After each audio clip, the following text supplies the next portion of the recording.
grow. Children today, tomorrow's leaders show that bravely daring, life struggle sharing, we will strive for what is right and loyal ever and true forever to God, to country, and to you.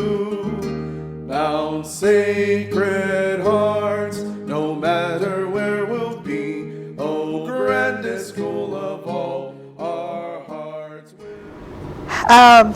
Well, what I can remember in the research is that we were founded in France. We had Angelique Lesurde, who was a woman who lived during the French Revolution. She was orphaned at a young age, and I think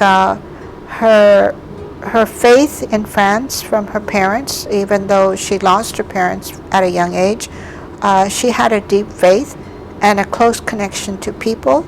She was aware of the suffering that people were undergoing after the French Revolution, and she had a strong desire to do something about it.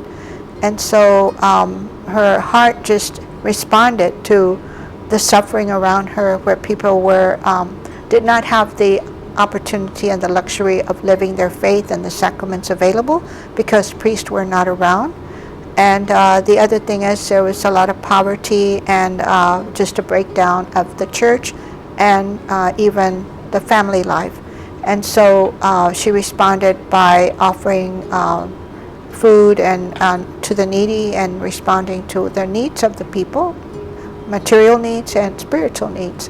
And then she invited other women who joined her, and their intent was to continue to offer religion, to pass on the faith to the people, and to respond in whatever material means they could. And that's how our congregation was born. It was a response to the immediate aftermath of the French Revolution. But they came to an understanding, the Oblate Fathers, and they opened the first school in San Benito, and then shortly after Mount Sacred Heart here in 1929.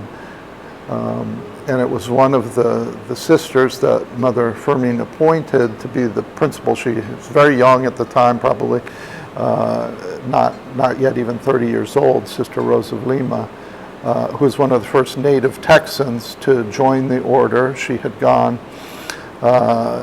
been recruited, but at the time there was no house of formation here in Texas, so she went off to France to complete that. And then for a while it was thought that some of those early sisters that went to France would not come back to Texas, that they would stay in France or join some other locations that they had. But it ended up being that they were allowed to come, so it was Sister Rosa Lima who founded, was the founding principal of the school, which was held in the Mother House. You know, a few classrooms they made do.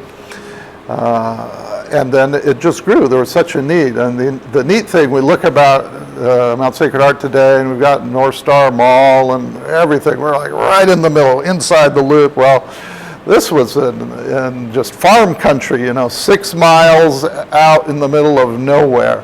And so they served farming community children, and there was a need to have a school. And so when it opened, they found that there was a great demand. And some of the stories I liked when I was doing reading was how some of the early maintenance men would drive. They would be maintenance men, bus drivers, go around, pick up kids in vans, and we have in the archive some pictures of some of the vehicles that were used.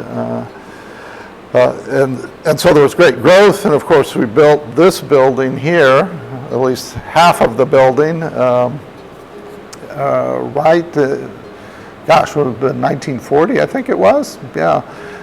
So before the United States got involved in World War II, or just about at the time where we're getting in. And that, of course, dovetails with the military tradition that the school had. There was a group called the Young Yanks. It was the equivalent of the Boy Scouts, and we had a Young Yanks troop here, and all of the pageantry that's involved with those organizations in terms of marching and flag ceremonies and stuff. So that having that troupe here set the stage for developing what later would become an ROTC program.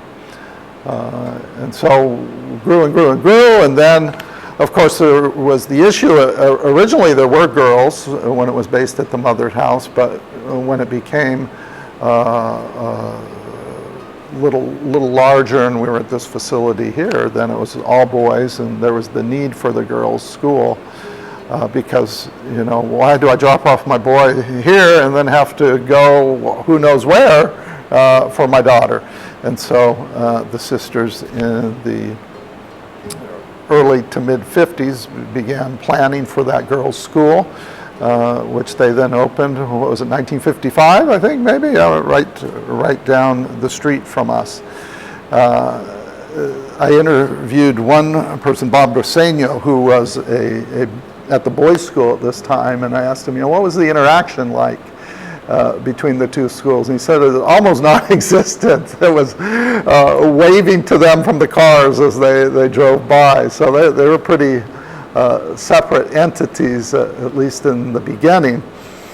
And of course, you had a very active, you had Sister Rosa Lima here, and then you had the sister, I forget her name, you may have it on the top of your head there, who founded the girls' school, and she was just as dynamic. And so in talking with Sister Mary Hope, who was one of the founding teachers at the girls' school, she just said that, you know, the two principals between the boys and girls' schools were like dynamos, and they, you know, competed with each other about establishing this innovative program and building this thing. And so really, I mean, that you could say was perhaps, you know, the peak of the Mount Sacred Heart complex from, say, 1955 to 60, maybe 65, where just everything was working, fully staffed by the sisters, and just the charism flowing through, and funds were available to make it work. So I joined in 1968. I made my first vows, and I have been pretty much in the same block all of my life. When I first made profession and was sent to a ministry, I went to the girls' school. Okay. We still had the girls and the boys' school. Mm-hmm. And so I started there teaching kindergarten 2 years. Then I got moved up to second grade for 2 years.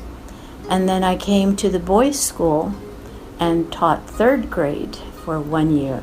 Mm-hmm. And then, but I had always expressed an interest in Montessori, because when I first started teaching, I'm not sure, we went to some kind of, you know, formation workshop type thing for teachers, and they mentioned the Montessori approach, and it piqued my interest, and I continued learning a little bit more about it. And so at about the time when I was here at the boys' school, they the sisters were looking at starting a preschool because the need was there. We started with the boys' school way back, and then the parents wanted a place to send the girls, so that we opened up the girls' school. And then after a while, they kept saying, well, you know, we drop our boys here, we drop our girls there, but now we have these little babies and we don't have any, we have to find another place to put them. Can't you open up a daycare type of place so we can just drop the whole family here? And so that's when they opened up the Montessori, because the person who was in charge at the provincial, Sister Mary Claude, she also had a resonance with the Montessori method. I don't know where she heard about it, but she thought it was a very fine approach. And I also had that same inclination. So when they opened it here, they asked me if I would help Mrs. Baker. Renza Baker was the first person that they got to to be the director here, or to be a teacher, because we only had one Teacher classroom. and director. We had the only whole one shebang. classroom. So she was the one, and she was taught herself by Maria Montessori. She was in the last class that Maria Montessori taught. So in a sense, she had it really well. She was Italian herself, but had been living here in San Antonio for a number of years. I think her husband was in the military, and so they had settled here. He was retiring, and she had hoped to retire, but then they kind of asked her if she would start this. So she started it up, and I was asked if I wanted to be her assistant to see how it went. So I did. I was her assistant for a couple of years, and then finally she said, well, the idea was to get somebody else to replace me so that I can go retire. And so that's when I was sent to London to study Montessori. If someone came to you and asked you, should I send my child to Mount Sacred Heart, what would you say? I would say yes, because they educate the child, and and they are also very their personality is developed, and they're treated like individuals, and the teachers already find the strong areas that they have, and they increase that. So I would say, oh yes, especially if I was there. No, that part.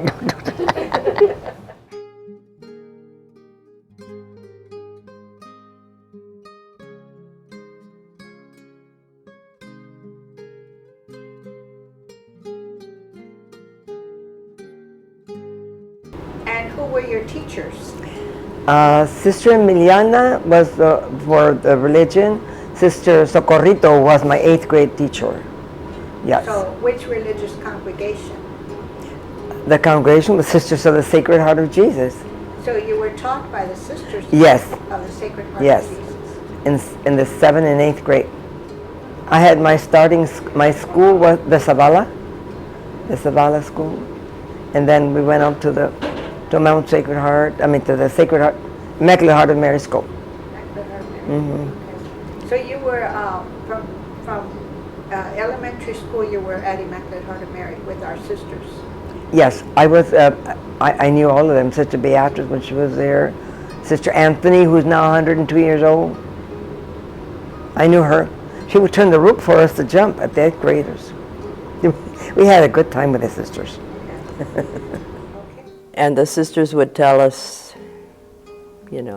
about vocations and about the religious life. But even before I started to school, when my oldest brother made his first communion, I was 3 years old.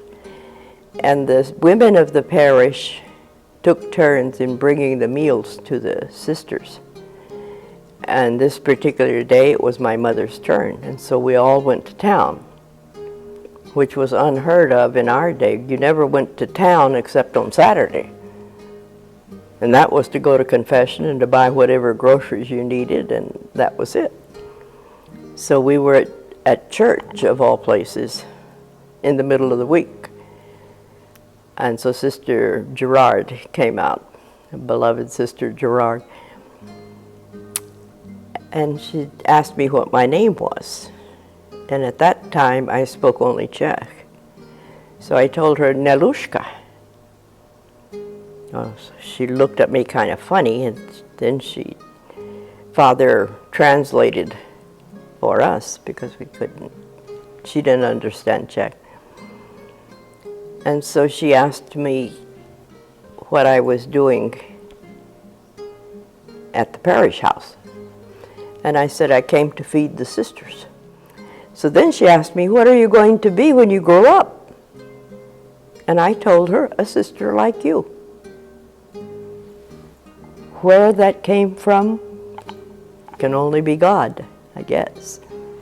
And then I left Mount and came back to do several kinds of services there at Mount, from the front office staff, director of the Montessori program, and also teaching middle school religion, and also helping to work with teachers to offer them a little bit of formation as to the mission of Mount Sacred Heart, as it was sponsored and founded by the sisters.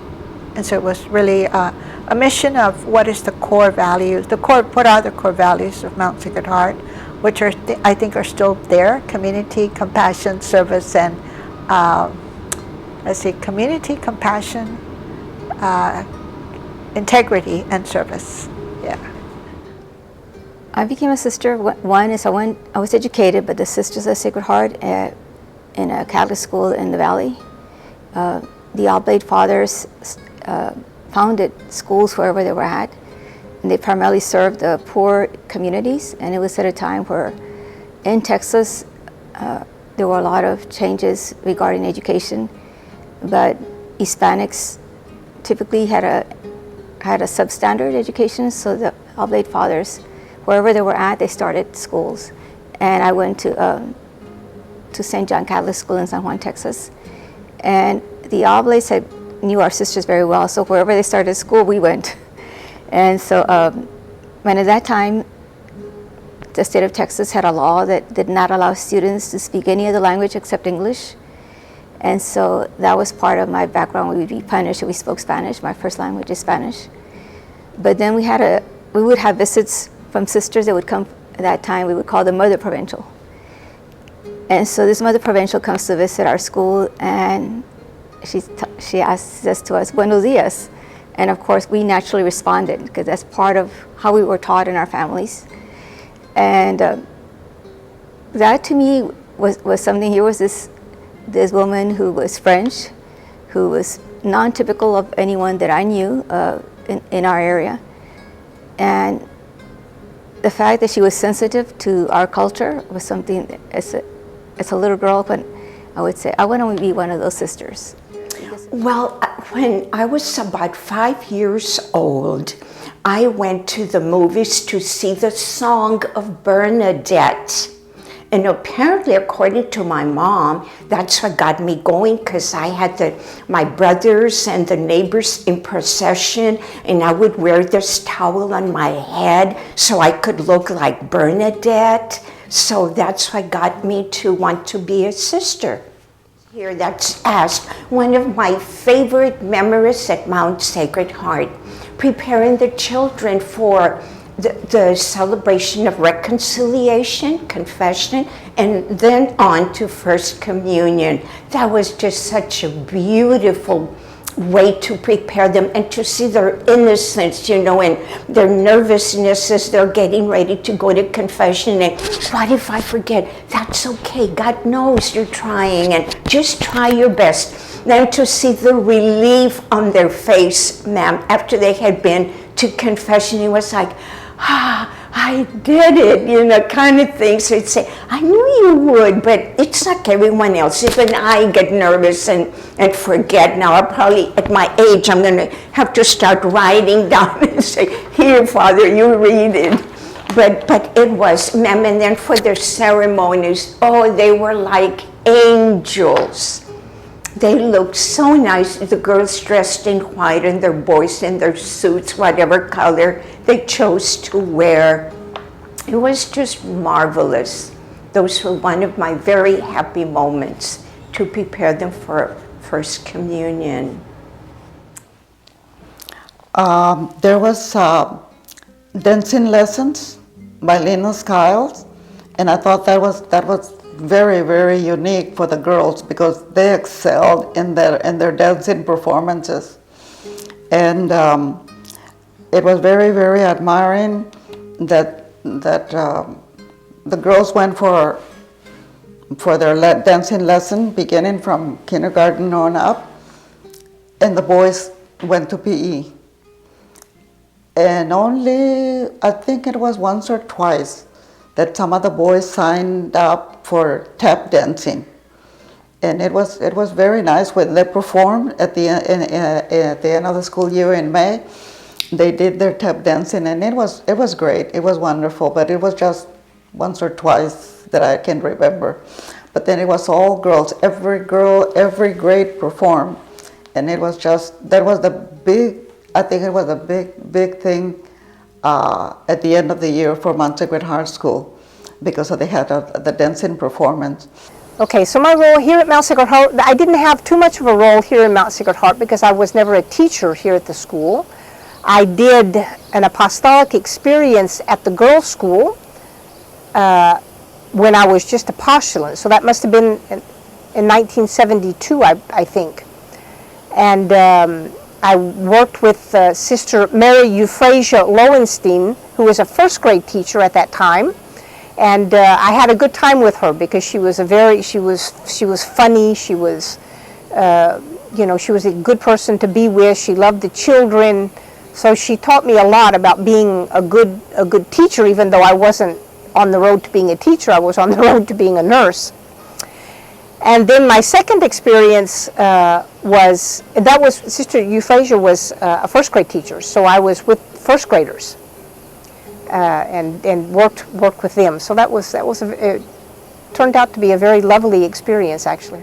The first time we had boarders, and so we were involved basically 24 hours a day, 7 days a week, because we had to supervise the boarders at various times, particularly when they were not in school. I really enjoyed working with the third grade girls. We did many field trips and things. They were a very dynamic group of girls. The alumni are very involved in our community because they had a very strong foundation in their education. So many of them are our leaders in our city and are impacting our city. Well, I was here kindergarten through 8th grade. So in that time, we had 9 very special sisters, and they each are very unique. My kindergarten teacher was Sister Mary John, and I learned later that we were her very first class, so we were both learning together. And then, of course, 8th grade was Sister Mary Hope, who we just lost recently, and she was very special because she taught my sister in 1st grade.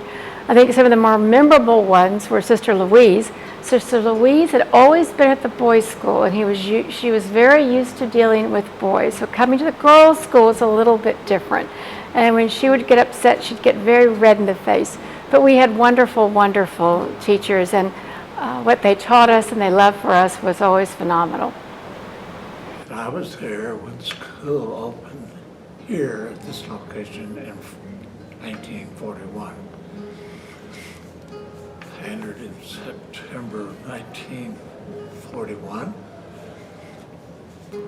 right before, months before Pearl Harbor. Okay, well, first of all, we only had 3 teachers for 8 grades. Sister Anthony, who is a terrific lady, let me tell you. She was my 1st and 2nd grade teacher.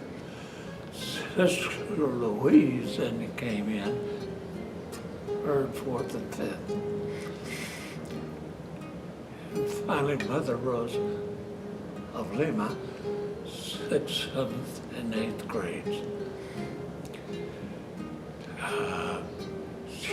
She was also the principal. Well, I went to school here from kindergarten through 8th grade. Recently, I came back as an athletic director and PE coach and coached here at Mount for 7 years before I recently retired.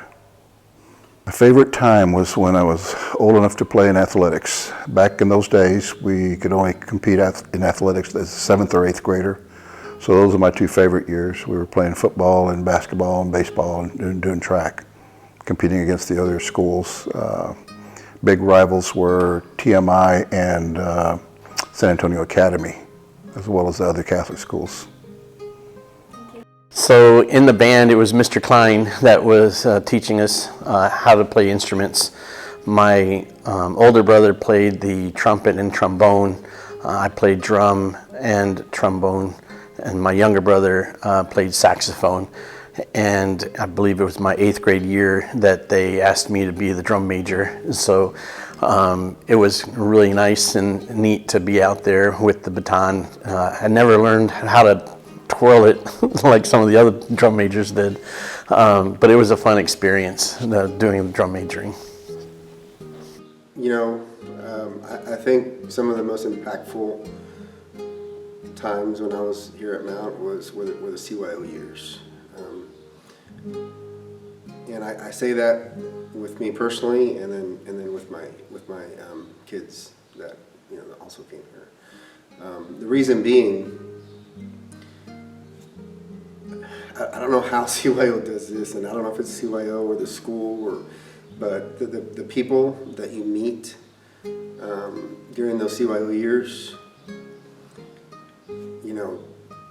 they're lifelong friends. I mean, they're essentially family now. And that was the same thing with my parents.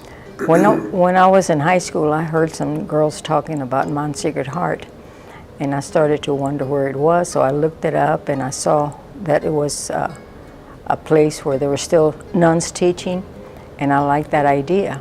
So then when my son was born, I had always thought that we wanted a Catholic education for him. So we started looking for a house, and I knew this school was here. I had already passed by, and I knew it was here from some friends that had told me about it. So we decided to enroll our first son, William R.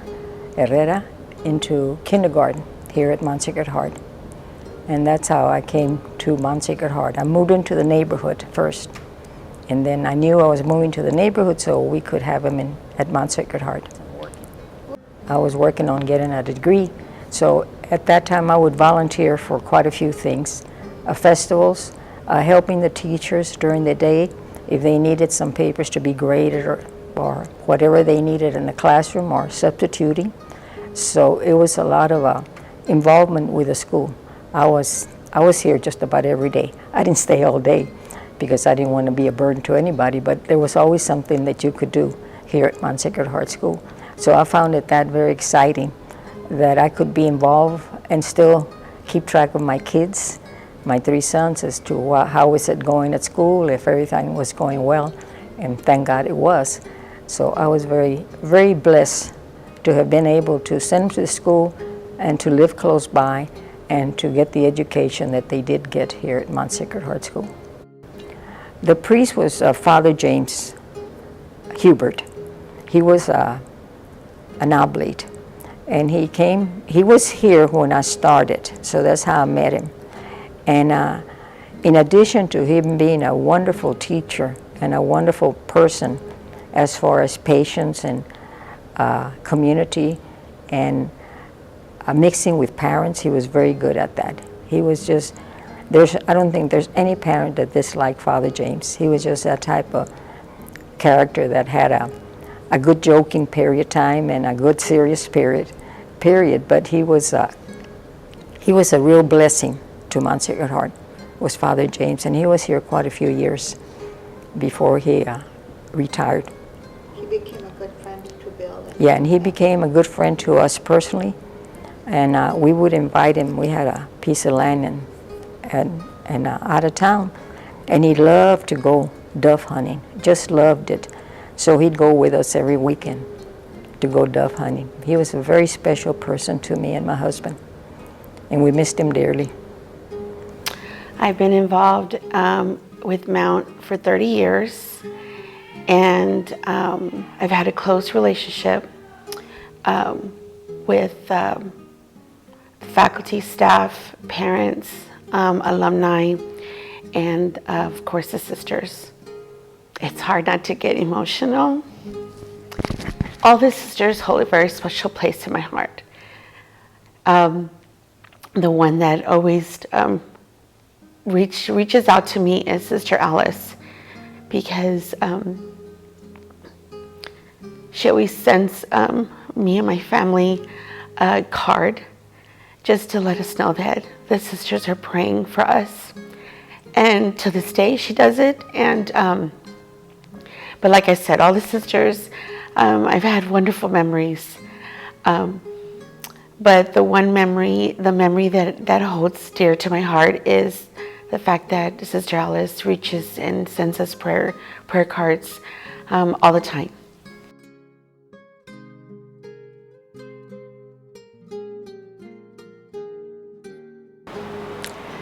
We are so indebted to you for your courage, for those that came from France and started it.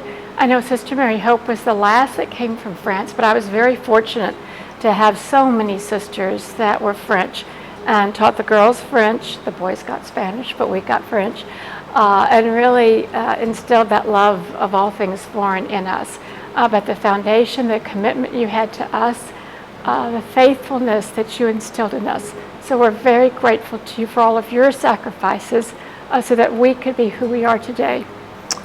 Thank you for everything that you did for me and for my classmates, and thank you for your service. Words can't describe everything that we need to say to you in appreciation for what you've done for us. So thank you very much. Just a big thank you for always taking the time to talk and listen outside of the classroom. There was one special teacher, a sister, that I think she got along with everybody. You know, and all sisters got along there, but one in particular gave me some great words of wisdom, insight, and I always remember her. Sister Juana was her name, and I don't know whatever happened to Sister Juana, but if she's watching, I'd like to say thank you for everything. Thank you for being there, for being there for me through all the highs and lows. They've seen me through it all, and starting with just my young adulthood, and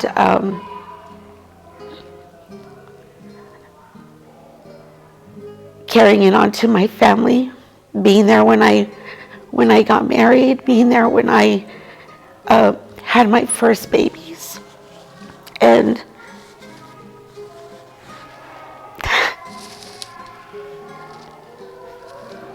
I know many of them are already gone, but they hold a very special place in my heart. And